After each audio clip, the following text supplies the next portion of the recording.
Welcome to Tour Truck Tuesday. The Kingdom Invitational is happening. My name is Chris Trott. Thank you for following. This is going to be a live fitting with Lyon PGA Pro in the area, and we hopefully find him a bit of yardage. Be sure to check it out.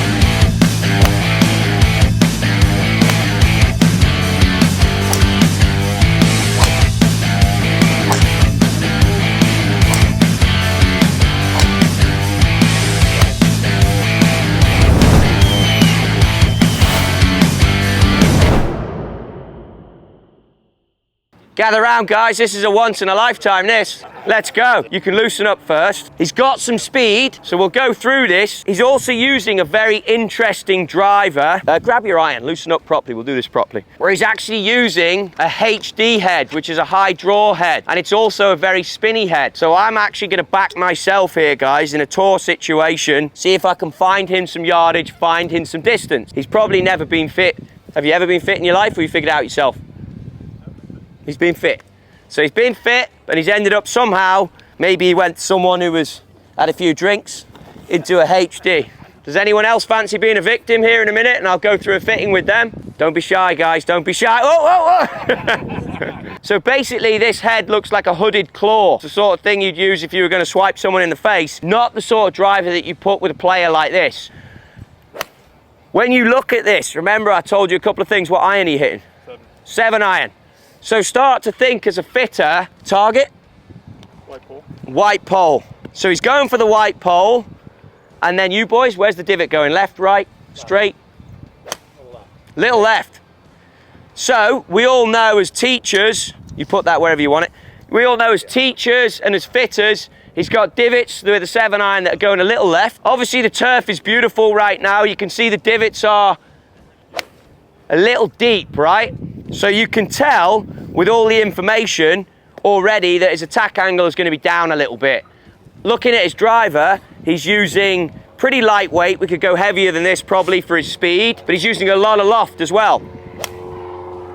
Ball flight's beautiful, but to me, we have a player here that is playing on golf courses that are probably short and narrow. Therefore, you play for money, right? You play pro, plays for money. Therefore, typical pro playing for money, you want to maximize yardage. And the reason you want to maximize yardage, does anyone want to stab at that one? Why would you want to maximize yardage playing pro game? Shorter clubs in. Correct, strokes gained, shorter clubs in. So you obviously want to be hitting it literally as far as you can and not worrying about accuracy. So straight away, even without the launch monitor, and this should only, and all great teachers, I think, I'm actually a little older than hopefully look, but all great teachers are the same. This is just a confirmation. The phones and the cameras, just a confirmation. You can see, right, ball starts left, low in the face, cuts. I can see what's going on. It's going to be a high spinny golf shot. He uses a spinny ball and then he turns one over like that. And guess what? It's going 330, 320. That's brilliant for most of us. But for this guy, we can probably find a little extra. Okay, hold fire. So if we're going for that stick, You're right of the stick. yeah, I just want to get you. You're the stick man. Wait, no, you're too far left. He's going to hit little Feo peeler though, right? Oh, okay. So let's give him a chance. Oh, okay. You're more harsh than me. I like it. That's why I got this. I like it. Buttercup. Buttercup, baby. So this ball flight reminds me of another quick story on fitting. Martin Keimer got to world #1 pretty much hitting it like this, to be fair. With a 118 speed, club speed, that's quick, but he's only got a smash factor of 1.4. Remember I told you smash factor, energy out of the golf club. Launching at 7, high spin. That one was almost 4,000 on the spin rate. So you've got to take care of that, because if player of this speed, if you hit it away from the center, you're going to end up with mountains of spin. So there you go, squared that one up a little bit. If we were to look at horizontal angle, not worried about that yet. Let's go face to path, attack angle down a couple, club path left a couple. So one of the main things we do here is going to get some large tees. It's crucial that everyone before they leave takes some long tees out of this bag. And let's get this thing teed up as high as we possibly can. We might even change golf ball in a minute too. So this is going to try and take care of attack angle without changing too much from a player's point of view.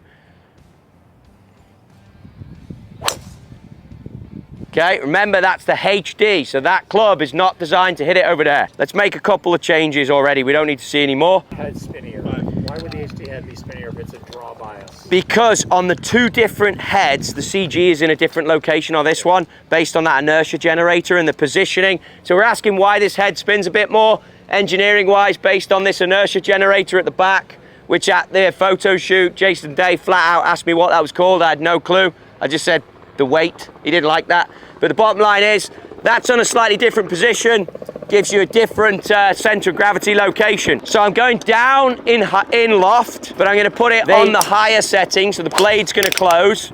On this head, we've got hot melt in the heel off the truck. That's where you can move the weight around. So now we've got plenty of loft on the face, but we got the weight in the heel, which is gonna take care of that, not losing it right. You're gonna hear a different sound on this one. It's gonna sound much softer. Should spin a little less for us.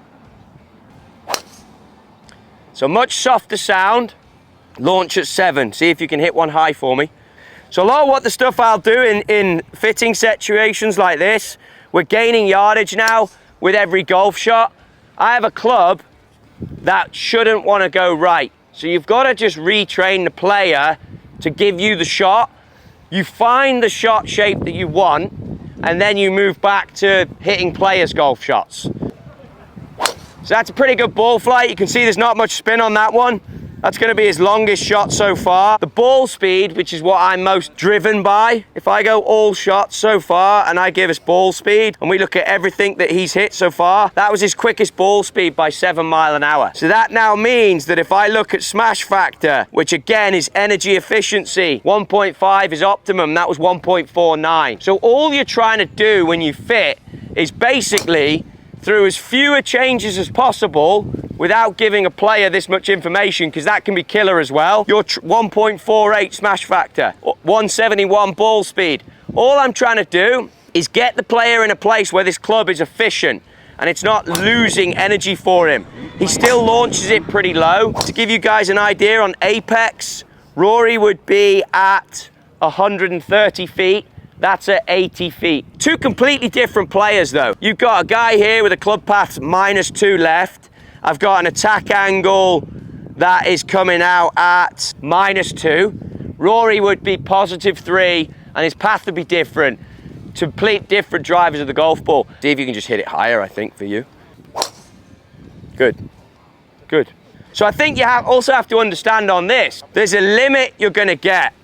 So that was a 1.5 smash factor, but it was still launched low and spun pretty high. There's a point now at which where, for this player, that's probably done. You can't find much more. You've gained yardage. If I go all shots and I look at yardage, he's now gained 307 total. And when he got here, he was 283, 284. Let's say he averaged out about 290, he's now at 307. So you gain yardage purely by changing the loft. But the situation is that if you were gonna find more yardage again here, you have to get the launch up, because the launch and spin are the numbers that you have to play with. Best one yet. That was good there. That one felt nice. That was money. If he could get his launch up, it would change a lot. But I think for him to do that as a player, Change the whole swing. yeah, it takes a bit of work. He's a good player because he does what he believes in. One more. I mean, that's good. That's good. It's funny how you put all the weight in the toe. But I haven't, have I? Because you got, You hot melted it. yeah. And I can't stand left. I know. You see that? That's a bit of a problem really when you fit. Like, I don't like seeing it go left. He wants to see it go left. So we just eased off some of that weight. But I mean, his ball speed now 173. That last one spun at 2300. Went out there at 315. It's decent. It's good. I love that. That's money. He likes that one. Look, he's looking at it. So there you have it, found some yardage, changed the flight. Amazing what you can do when you've got a tow truck literally behind you. Move the weight into the heel, change the loft, got that smash factor up and increased his yardage. Obviously going forward, apex is everything, but remember, loft on the blade and how you deliver it as a player can be dictated to you by how you play and where you play. What I loved about Lyon, he was in control of what he wanted to do with ball flight, and he was his own boss. You remember to do that out there for your game next time you get a fitting. Be sure to subscribe and hit that bell notification. I'll be back next Tour Truck Tuesday.